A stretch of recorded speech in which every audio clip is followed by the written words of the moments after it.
Today we're going to be learning Yevamot daf Nun Daled. This is the daf for Shabbat. We're going to start at the bottom of Nun Gimel Amud Bet. What we learned in yesterday's daf at the beginning of the 6th chapter is Habal Yivimto, Ben B'Shogei, Ben B'Mizi, Ben B'Onis, Ben B'Ratzon, right? There's all sorts of possibilities that yibum can be effective, okay? Whether it was intentional, unintentional, unwitting, forced. Okay, we're going to now get into some more details about what exactly is forced. So we started at the bottom of yesterday's daf. What is forced? If you want to say the Gentiles forced him to have relations with her, but there is no such thing as having relations accidentally, right? Or someone forcing you. It's just not possible. I shouldn't have said accidentally, right? We mean just being forced by someone. So therefore, ela b'yashen. Maybe it means that you were sleeping. And then, okay, theoretically, maybe it's possible. Rabbi Yona, no, that doesn't work either. Because Rabbi Yehuda says, Yashem lo kana b'yivimto. Doesn't work. Why does he say this? We're not exactly clear, although the Gemara will give a reason later. Rashi says it's the Yashem lav bar da'atu. V'lo havit kinyan o kinyan. Rashi says when you're sleeping, you're not conscious of what you're doing. So it was done without any sort of the Rambam actually says it's because you're not bar da'at. You're not able to be thinking when you're sleeping. It's almost like you're a different person. You're a person who has no da'at because you're asleep. So what we're going to see later is, and the other commentaries will say it's more that you need kavanah, you need intent. Okay, now maybe Rashi thinks that you need intent, and he's just saying, well, you don't have da'at, and therefore you can't have intent. In any case, we'll see that inside, that you need to have intent to commit an act of intercourse. Not that you need to have intent to do it with your yevama, but you need at least basic intent. Okay, that will become clear in the Gemara as we go on, and when you're sleeping, you can't have that. So again, it's going to be hard to find a case where you're forced and yet you have intent. So we'll have to kind of find something in between. Ela binitka, let's say you fall down, okay, accidentally onto this woman. Okay, you're kind of in the process of a fall. You fall on the woman who the man falls on a woman who's supposed to do yibum with. And that also doesn't work because maybe that's forced, right? Forced by, being thrown upon her. Rabba said, and here's a case where we're going to see it. This is a famous sugya in Baba Kama, which comes up in the sugya where there's, again, a similar thing about Adam u'ad la'olam. People are always responsible for their actions, whether they're awake, whether they're asleep, whether it was intentional, whether it was unintentional, same idea. Whether it was forced, you're also responsible. Also there's all discussion, but you're not always responsible if it was forced. So just like here. So Rabba says, Nafal min agad v'nitzka. If you fall, here it's talking about damages. You fall off a roof and you smash into a person. Okay, you fall on a person. Chayav ba'arba'a dvarim. You're chayav for, normally when you fall on a person and you injure them, any kind of injury you do to a person, you're obligated for 5 things. Nezek, damages. Tsa'ar, pain you cause them. Shevet, the amount of money they lose, like unemployment insurance for not having a job. All the days of work they miss. Ripoy, the doctor's bills, and boshet. Boshet is the 5th, that's embarrassment. We're going to see later why you're not chayav in boshet, but you are obligated in all the other things. And that's based on Adam u'ad la'olam, you're always responsible. So even if you fall on someone by accident, you fall off a roof, if you damage someone, you're responsible. However, it says, b'yivimto lo kana, but if he fell on top of the yevama and engaged in intercourse with her, again, very hard to imagine, this is not a real case, okay, I can't imagine this ever happened in the history of the world, but if you were to fall on a woman and have relations with her on your way down, basically you fall on top of her, and then yivimto lo kana, that wouldn't work because you had no intent whatsoever. Ela kigon shenitkaven leishto. Here we're now going to say, okay, here's a creative case. Again, very odd that this would actually ever happen, but again, we're trying to figure out what could the Mishnah possibly mean when it said be'onest. Well, let's say a man intended to have relations with his wife. Utikafto yivimto, uba'aleha, and the yevama pushes her way in and goes and has intercourse with him as he was about to engage in intercourse with his wife. So there the intent was for intercourse with his wife. He ended up with the intercourse with the yevama. That kind of works, except that if you remember, we quoted this Tani Rabbi Chia who said, even if both are anusim, now you can't have a case of both being anusim in this case, 2 of them being forced, because it wouldn't happen here. Because here she forced her way in. He was the one who was forced into it. She was not. So therefore, so what's going to be the case according to him?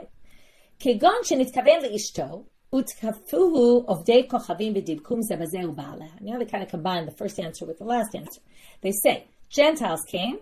Okay, he was about to have relations with his wife. Gentiles came and pushed the yevama to have intercourse with him.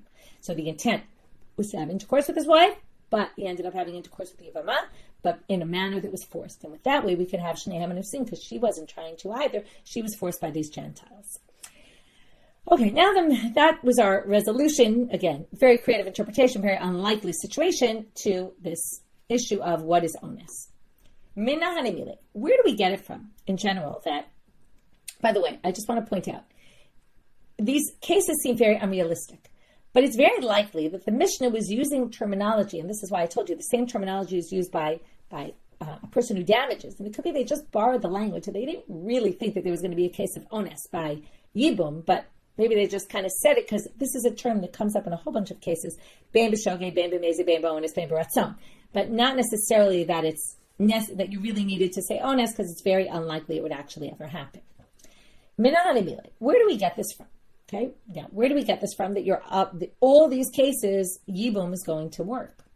Ditanu Rabbanan. We're going to quote a Braita. Yevama yavo aleha. It says, right, the yevama has relations with her. Mitzvah. From here we learn that yibum is ideal. So yevama yavo aleha, that's the ideal way to do it, as opposed to chalitza.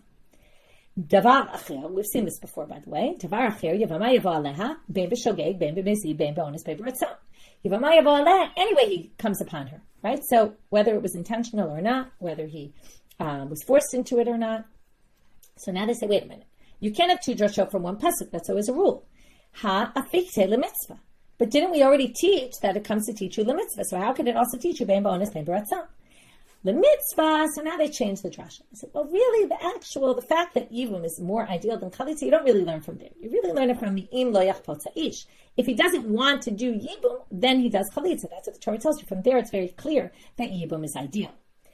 So then they say, right, ha-chafetz yabin. If he really did want you, then he would do the mitzvah the proper way, which would be yibum.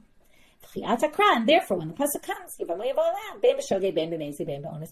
it's really coming to teach you the second halacha. Tanya Ida. Now we're going to have another drasha, and then we're going to ask the same question.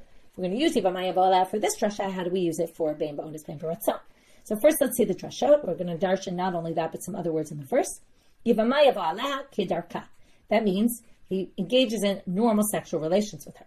Ulekacha shelo kedarka. Right, this is anal intercourse. Even then, he will fulfill the mitzvah of yibum, because after that it says ulekacha, as if there's another manner in which he can do this. V'yibem. What does that teach you? What consummates the yibum relationship? The intercourse, but not the other manners that normally work for kiddushin, like money or a document. That wouldn't work for yibum. V'yibma ba'al korcha, we learned. And then it says, and an additional yibma, that means he mizimeyabem her. That means he can do it even against her will. Again, we learned this before, that the rabbis then instituted ma'amar so that this wouldn't happen. But by basic Torah law, it would work. So now we're quoting from the original Braita and saying, what about this line? Etc. Right? So how fikte l'kedarka? But didn't we just learn kedarka from those words? So you can't learn two things. So they say, well, really kedarka we learn from somewhere else. The whole purpose of yibum marriage is to make a name for the brother. How do you do that? By having a child. How do you do that? By having normal intercourse. So therefore, bimkom shemekim shem, right? Only in a way, in the place where you could actually end up having a child that way. And therefore, the pasuk again is free to say bein b'shogeg, bein b'mezi, bein b'onus, bein b'ratzon. Okay, so that was our taking this drashah. Where do we learn this halacha from? And then showing, well, it seems like we learn other things, and every time we say, actually, you can learn that from somewhere else. Gufa. Now we're going to go in depth into the statement of Rabbi Yehuda in the beginning of the daf. Amal Rabbi Yehuda, yashen lo kana b'yivim tov. Why is that? Why, if you're sleeping, does it not work? Tamar kra yivama yavo aleha. Again, maybe theoretically you could have intercourse while you're asleep, but you're not intending for having intercourse, right? If someone were to come upon the man while he's sleeping and somehow get him to engage in intercourse, it wouldn't be that he had any intent for it because he's sleeping. So that wouldn't work, because again, you have to have kavanah at least for bi'ah, right? For relations, even if not for with this particular woman. But you do have to have some basic intent. V'hatanya, but it doesn't say in a Braita bein er bein yashen, whether he's awake, whether he's sleeping. So that would seem to indicate it's okay. So how could Rabbi Yehuda go against this Braita? So they change the wording of the Braita and they say ema bein era bein yashena. Maybe it's in the feminine form, whether she's sleeping, right, or she's awake. And then we could say, right, Era is awake. It should be whether she's awake or whether she's sleeping. And then it has nothing to do with him. She could be sleeping, but he has to be awake. But then they say, but that doesn't work because there's another brighter where it's clear it's talking about him. V'hatanya ben hu, ben yashen hu, whether he's awake or he's asleep. Ben era he, ben yashena he, or whether she's awake or she's asleep. From there, you can't claim, oh, it really means the woman. It's talking about the man and the woman. So how do you explain that? It's when you're half asleep, you're dozing. Okay, what is mitnam nem? Hechidami mitnam nem. How do you define that? You're not exactly awake, you're not exactly asleep. They call you, you answer, but you don't really know how to answer something, some logic, where you have to really think about it. But if they remind you about something, you could remember it, but you're not going to be able to do any kind of advanced thinking. That's what we call dozing. Gufa. Another thing we're going to go back to is the strange statement of Rava about the man who falls off the roof. Again, you're obligated in 4 out of the 5 things of damages, and if it happened to be your yevama, it wouldn't work. So again, you're obligated in the first 4, but not embarrassment. Okay, why not embarrassment? You're only liable for embarrassment if you had intent. Here, a little bit strange sugya. If it wasn't strange enough falling off roofs. Okay, today's a bit of one of those dapim, not exactly the most comfortable dapim to discuss. Okay, intended to put his private parts into a wall, and instead his yevama turned up and he ended up going inside his yevama. Lo kana, this wouldn't work. Okay, because again, what's missing here? Intent for sexual activity. That wasn't what he was intending. Okay, again, I said it's a little bit strange. If he intended to enter into an animal, and in the end it turned out to be his yevama, but let's say she shows up and places herself in place there, kana, it would work. Why? Okay, apparently having interest in having a sexual encounter with an animal is still called a sexual encounter, whereas a wall, it wouldn't be. So therefore, right, if it's with something live, then that would count if in the end, it turns out you end up with the yevama instead of what you were intending. Okay, the next thing for a while is going to deal with this, which is the Mishnah had said, even if you just do the beginning of the sexual intercourse, where you go inside, but that's as far as you got, or you go partially inside. Exactly how to define this is a bit of a question. But in any case, it's a partial act. You can fulfill yibum in that way. So Amar Ula, Torah. How do we know this from the Torah? We're now going to bring 4, really like 3 attempts. We're then going to try to play with some of the 3, like a combination of them. And then we're going to bring a 4th, which is going to connect back to the first. So that's a bit of a structure. Maybe it sounds a little confusing, but I'm hoping that will help you to what we're doing. So we want to find sources. So the first source they bring, Shenema, a person who sleeps with a woman dava, that means while she is in nidda, she's menstruating. And he reveals her erva, and et mekorah ha'era, he reveals her with a source of, I guess, where the blood is coming. So now, it says the word ha'era. So that sounds like he only went inside partially, right? Not fully. So mikan laha'ara min Torah, this is where we get it from. Now, we're going to assume then, so here we have it in the case of nidda. We'll assume this is true for all sorts of cases of all the arayot, and then, likewise, it would be also to fulfill the mitzvah of yibum. Eshkechan nidda, shar arayot minayin. So they say, okay, well, that's true for nidda. What about everywhere else? Maybe you can learn from nidda. But no, because nidda has something unique about it that maybe we'd say, therefore it only works in nidda. But everything else that's more lenient, maybe you would need a more serious act of sexual engagement. What's unique about nidda? Well, if a man sleeps with his wife when she's in nidda, or sleeps with any woman who's in nidda, he becomes tameh for 7 days. So there you have it. There's some unique chumrah, and that means we can't learn from nidda to everything else. So let's try our second attempt. Okay, the wife of your brother is forbidden to you. Now, it's a bit of a strange thing. If you marry your brother's wife, she is nidda. Now, what does that mean? What? Your brother's wife is always in nidda? Nidda is a temporary thing. It's a woman when she's menstruating. So they say, Ela ki nidda. The pasuk tells you she's like a nidda. Ma nidda b'hara'a, ach eshtach b'hara'a. Now we learn, this is telling you, your brother's wife, she's just like a nidda to you, meaning you're going to be liable even if you did just hara'a. Well, that's not good either, because there's a unique thing about this that isn't true. Now, it's not unique only to Eshatach, but it's unique to some of the arayot, but not to all of them. Your brother's wife, can be rabot. Your brother can actually create many more wives, meaning he can marry many more people that will be forbidden to you, mishum Eshatach, which really, in other words, means it's something that comes through marriage. It's not that you're born and this person's forbidden to you. This is something that you can constantly add more on. If he wants to, he can marry 1,000 women. Okay, you might say, it's not the best idea, right? And we talked about you should have more than 4 wives, but theoretically you can marry, get divorced the next day, marry, get divorced the next day, and spend the next few years just doing that and amassing 1,000 wives that are going to be forbidden to his brother. This is obviously a total exaggeration. Nobody would ever conceive of such a thing. But the point is that theoretically he could keep adding on more people. That makes this different, right? So anything that's through marriage, like Kalato, his daughter-in-law, the Chamoto, the father-in-law, the mother-in-law, all those people are through marriage, as opposed to Bito, Achoto, right? His daughter, his sister, all those, you're born into it. You can't add extra ones. Okay, certainly not, maybe your father can have more children and then you'd have more siblings, but we're talking about the person who's forbidden to this, right, like your brother.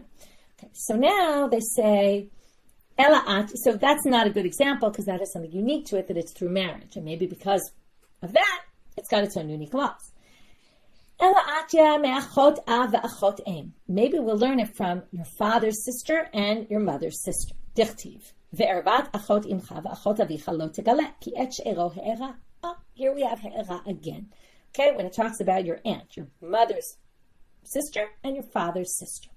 So now, okay, again, let's just review. We started with nidda, which had the language of he'era. Then we moved to eshet ach, when we said, right, nidda has its own unique chumrah because it gets the person impure who sleeps with you. Then we said, let's learn from eshet ach, and then we said, no, because that's right, because there it says nidda. Why does it say nidda? It must be to compare to nidda, maybe for this law of hara'ah. No, we can't learn from there to other cases because that is unique because it's by marriage and not all the arayot are like that. Then we said, so let's try from your aunt. Your aunt, meaning we're going to talk about 2 aunts through today. One is your aunt through marriage and one is your aunt that you were born into. Right? Your father's brother, your father's sister, or your mother's sister. So now they say, and there it has again the language ha'ara, just like in nidda. To which the Gemara says, no, that also ikal lemifrach for the exact opposite reason of esharach, which is malachot av achot em shekain isur haba me'elav. This is something that you're born into. It's not something that you can create by marriage. So now, well, the obvious would be let's put those two together, and these are the ones from here you can learn the ones through marriage. From here you can learn the ones not through marriage, right? And that would be the obvious, and that's what the Gemara is going to suggest right now. Right? Why don't we learn it from 2? Right? We can learn. Put them both together. Which 2? Tete me'eshet av, me'eshet ach, your brother's wife, and achot av achot em, and your father and your mother's sisters. Okay, so now they say, and then we can learn through marriage and not through marriage, and that would be perfect. But what's the problem? Not all arayot are because of connections to, right? This is through your father, through your mother's mother, sister, your father's sister, your brother's wife. These are all close relatives of yours, and not all arayot come through your relatives. So now they say, elatiti mi nidda va'achot av va'achot em. Let's try nidda, achot av, and achot em. Okay, nidda and the aunt. Why? Right? Because then you could get ones that come through marriage and ones that aren't through marriage. Nidda is not through marriage. Nidda is any woman who's in nidda. So then they say, achot av is the ones you're born into. So they say, but what's the problem? These are all things you're born into, or nidda just happens to you, as opposed to the eshet ach, which you could create more isurim, right? If the brother kept marrying more women, you'd have more women there, so through marriage. To my parach. Well, you could use nidda and eshet ach, and that would be fine, because nidda comes on its own. Eshet ach comes from your brother marrying people, so then we'd have the marriage issue, the non-marriage, and all would be fine. Right? Because there is nothing to question there. Well, he comes with a question.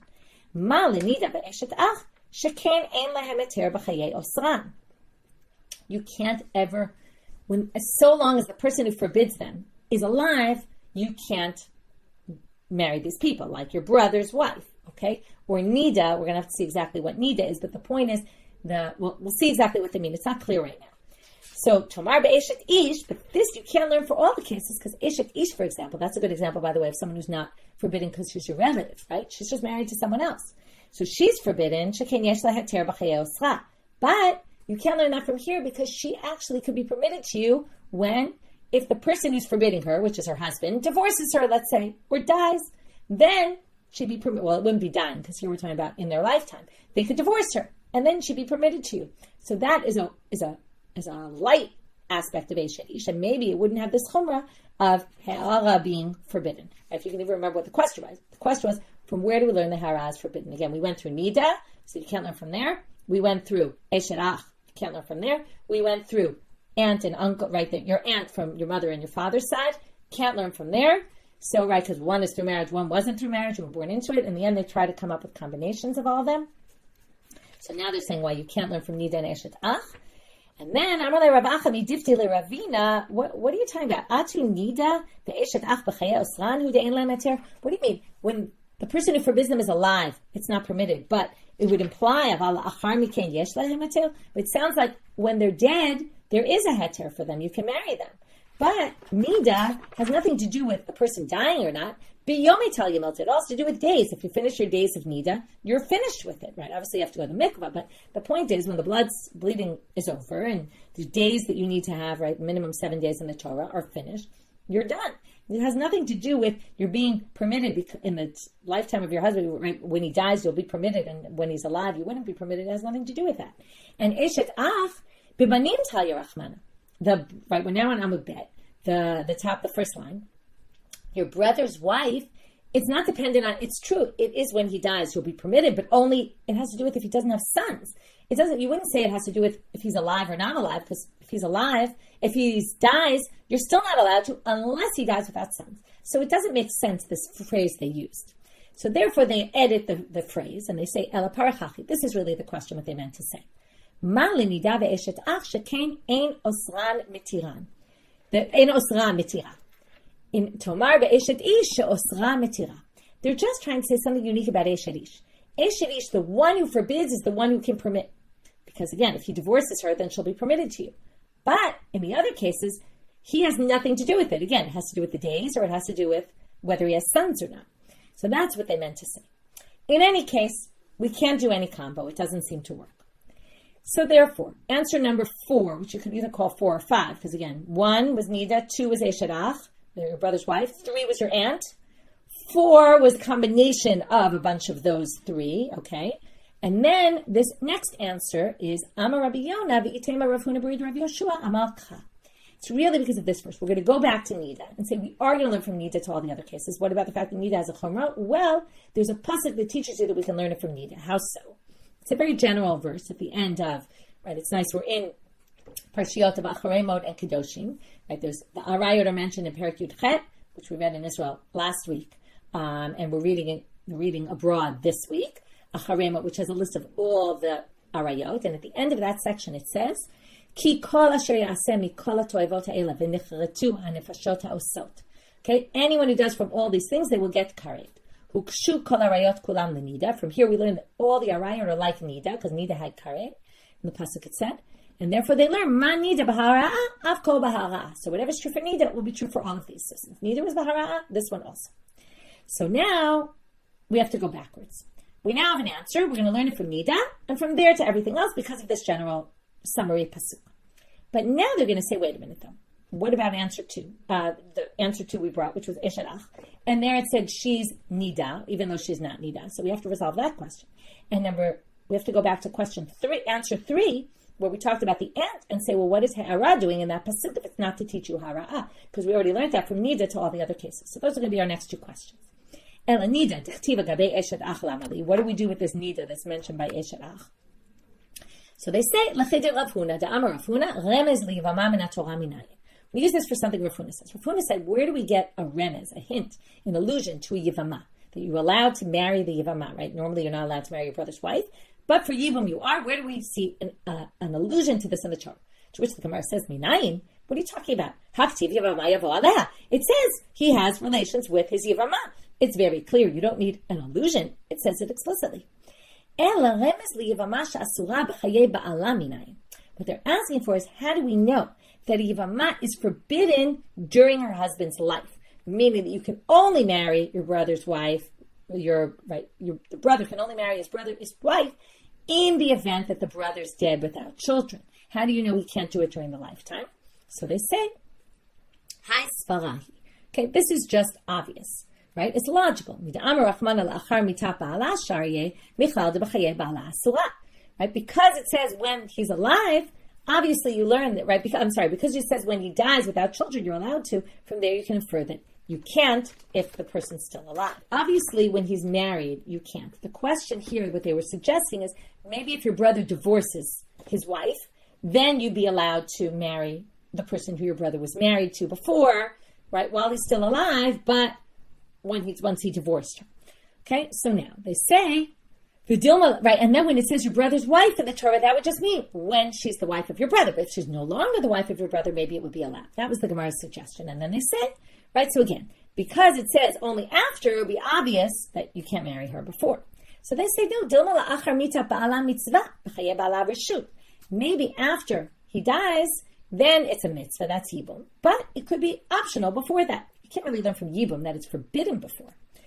A second question, inami la'achar mitat ba'ala in b'chaye ba'ala lo. V'lav haba michlal aseh. So they say, after, you might have thought after the husband dies, yes, but before, no. But that would only be learned out from a lav haba, from an aseh. It wouldn't be a negative commandment. It would just be, because it would be a negative commandment that you could derive from a positive commandment, which actually has the status only of a mitzvah aseh. You're not doing the proper mitzvah aseh. What are you doing? In other words, marry her only if the husband died without children, meaning that from there you can infer that it must be not a possibility when your brother divorces her. But then it wouldn't be a negative commandment. So those are some issues about it. So now they want to know, so really, where do we learn that it's forbidden? Because you could have learned it, it wouldn't have been clear otherwise. So they say, Amar Krab, Isha Sherikach Esh Dachiv Nidahi. That's where the word Nidahi comes in. Esh Dachiv Nidahi, is she a nidda? Of course not. So what does it mean? Ela kinida. Ma nidda, afa pisheyesh laheter la'achar miken, b'shat isura b'karet, af eshet af nami. Afa pisheyesh laheter la'achar miken, b'chaye ba'ala b'karet. We're now going to learn from this nidda. What's true about nidda? It's true you can eventually get out of nidda, right? Hopefully not eventually, but sooner. But while you're in it, it's current. Same thing here. You can marry your brother's wife after he died without children. But before that, while your brother's still alive, it's going to be karet, and that they learn from this nidda word. Okay, so that we resolve the first question. Second question. Ella. What do we do with this ha'ara word in this achot av and achot em? So they say, as Ravina asked Rava, if you have a homosexual sexual encounter with, right, male with male, how do you know? And you did just ha'ara. Okay, would that be enough? Would that be enough to make you liable? Well, that's not even a question. Obviously, it's the case. You don't even need to ask, where do we get this from? Or what is it? Because it says, don't do it in the way you would sleep with a woman. If ha'ara is forbidden for a woman, then it's going to be forbidden for a homosexual encounter as well. So then they say, the question must have been, what if you do it with an animal? This we're going to learn from that pasuk about the ant. Okay, even though it seems kind of strange. Well, this is going to be what we call an ime no inyam. We've seen this many times. If it's not necessary in this verse, because we learned it all from nidda, and the summary pasuk there, which teaches it's true for all of them, you don't need it there. If you don't need it there, it must be teaching about something else. What else could be teaching about? Relationship with an animal. So that's what we use it for. Amarli. You don't need the word hara there. Because you can learn it from the hekesh. The Rabbi Yona said from the end of that section, made all the cases parallel to each other. Then then learn from here to an animal. So since behema is chayave mito beitin, they say, wait a minute, that doesn't make sense then. My time if you wanted to use this verse to teach about animals, well then you should have picked something that was similar to it. If you sleep with an animal, have a sexual encounter with an animal, that's chayav mita beitin. You get killed by the court. Whereas the aunt is chayiv current. So why wouldn't you learn it from? Why wouldn't they have put it in a verse that's current? That's mitapiti. You might say, why doesn't yimeno and yam work ever? Because why do you put it here? You should have put it in the direct. You should have done it directly. But the point is that for whatever reason they did it indirectly, it should have been done indirectly with something that was similar to it. So then they say, right? So it should have said it next to mitapeti. Vanela for mitapeti. So they say that doesn't bother us because imeno and yan, and not only is it in imeno and yan, like that works to kind of learn to all sorts of other things, but also I did kule kra lidrasha ate kti benami haimil to lidrasha. That whole pasuk was brought just for drashot purposes, and therefore, once we're darshaning things about it, we can darshan anything. Kind of, we have poetic license to do all sorts of things with it. So basically, before we get to what that's talking about, let's just understand. That verse, hara, that's mentioned by the ant, is teaching you about ha'ara'ah, right? When you do the beginning of intercourse, but not actually complete the act, you will be liable also when it comes to an animal. That's what it's coming to teach you as an imeno and yan. Why are they saying this pasuk is coming for a drashah? What does that mean? So that's the next question of the Gemara. My drashah, what drashah is it coming to teach you? So they say, Ditanya, as it says in a bright, Ervat achot avicha lo tegale. Hey, the erva of your aunt, right? The achot, the sister of your father, lo tegale. Okay, this is a pasuk in Yudchet, in Parshat Achreimot. Bein min ha'av, bein min ha'im. Okay, so they say, even though it says achot avicha, we don't know, is it only a sister through the father, or is it also his sister through his mother? Meaning they share the same mother, or they share the same father. Either one would be included. Comes the Gemara now and says, Vidinu. It's actually, I'm sorry, I skipped a line. First they're going to question this, really? Atal me'el bein min ha'av, bein min ha'im. Oh, eno ela min ha'av, v'lo min ha'im. How do you know? Maybe it's only from the father and not from the mother. Meaning again, if you're a man, your father's sister, whether she's your sister, she's your father's sister because they share the same mother, or whether they share the same father.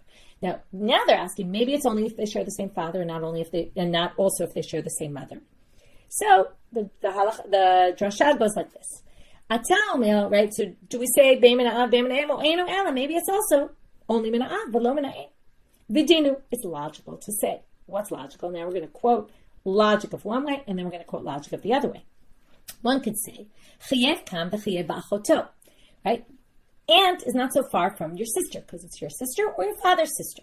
So ma'achoto bein min ha'av, bein min ha'im, because it says that explicitly in the pasuk. Okay, it says, ervat achot imecha. No, that's achot imecha. It says, ervat achotcha. No, it's not here. Sorry, it's not here.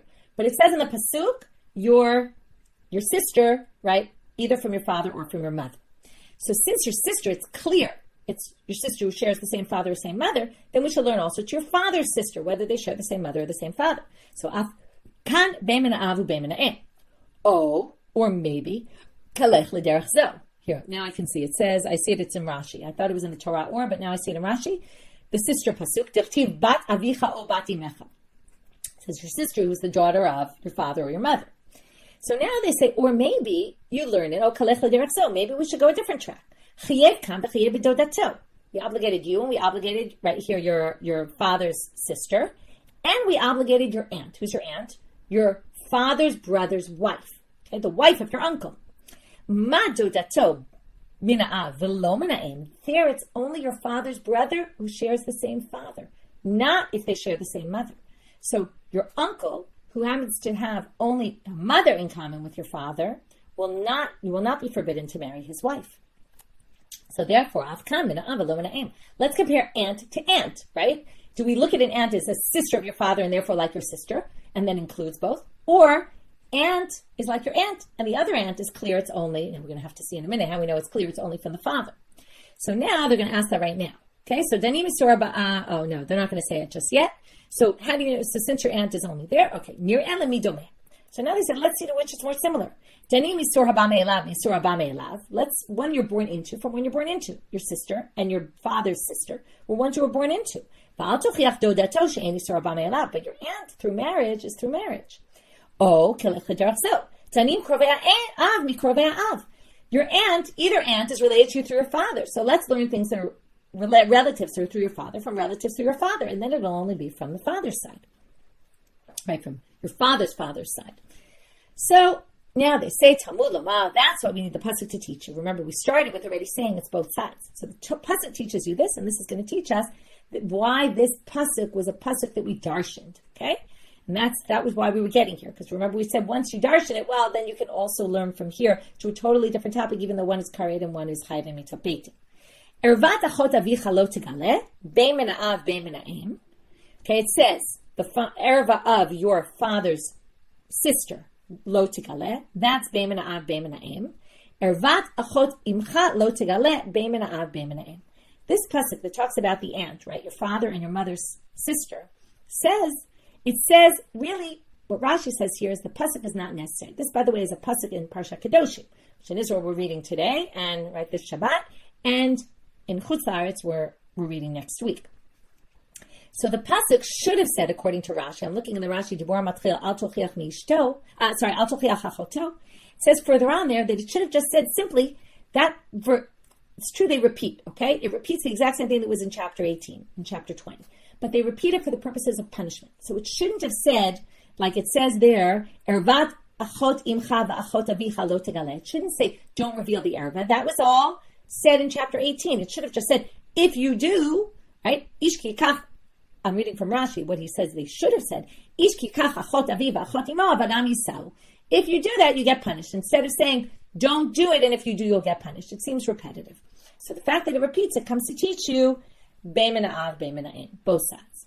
And then both for your father's siblings and for your mother's, right? Both for your father's sister and for your mother's sister. Both of them are going to be, as long as they share one parent, it's enough to make you liable. So now they say, why do we have to say this both by the mother and both by the father, right? The father's sister and the mother's sister are from both sides. Why do we have to say father's side and the mother's side? So they say, Ervat, Lama li lemichtav ba'achot av and lama li lemichtav ba'achot em. Why do we need to say this drashot both on both of them? Rabbi Yona, right? Why couldn't you have learned one from the other? Because you couldn't have. Everything, all the yichus, it always goes by your father. Okay, when we trace your lineage. But you might have thought maybe not your sister through your mother, because you're not going to be connected to her in lineage form, lineage things, because the lineage always goes by the father. Because if we had it just by your mother's sister, you might say, well, that's more clear that she's your mother. No one ever really knows who your father is. Maybe not, because it's not clear, therefore it's shriach. Now they say, let's go back. I kind of mentioned this, and I said we get to this. It's clear that it's only through the father, not through the mother. Where do we get this from? Okay, and that's the erva. How do we know now? That means your uncle's wife. In a totally different context, it talks about your uncle and your cousin. If they get taken to be a slave for a Jew, an Eved Ivri, you should try to redeem them, right? If they don't have the money, you should try to help pay them out. There, when it says dodo, ben dodo, it's only on the father's side. Also here, the mitzvah to redeem them is only on your father's side. How do we know that? Well, Hataminalam, right? Once we know that, then we can learn to our case. But where do we know that from? Because it says from your family. Okay, only the side from your mother's side. Your father's side is considered family. Family is not considered from your mother's side, because again, all the tribes and all the nachala, the land, all used to go by the father. Now they're going to raise a question. We're not going to see how this is a question yet, but we're going to at least understand the case today, and we'll get to the question in next class. So now it says in the Mishnah. Okay, now we get to a bit of a complicated case here. Amrulo meta ishtecha. Okay, so the case is, before we even get to the case, we have a bunch of marriages here. Yaakov married Leah, and then they got divorced. But before they got divorced, they had a daughter, Dinah. Okay, every relationship here is going to have one daughter. Okay, they might have other kids too, but we're focusing on these daughters. Then Leah gets remarried to Chetzron. I'm using strange names because they're the names that Rashi used. Okay, so we go by Rashi's names. Leah married Chetzron, and they have a daughter, Yocheved. So Leah has two daughters who are related through the mom only. Then Chetzron also had a wife, Keturah, and they had a daughter, Sarah. So Sarah is a half-sister of Yocheved through the father. Then Chetzron gets divorced from Keturah, and Keturah marries Betuel. Betuel and Keturah have a daughter, Rivka, and that daughter, again, is sisters through the mother with the previous daughter, Sarah.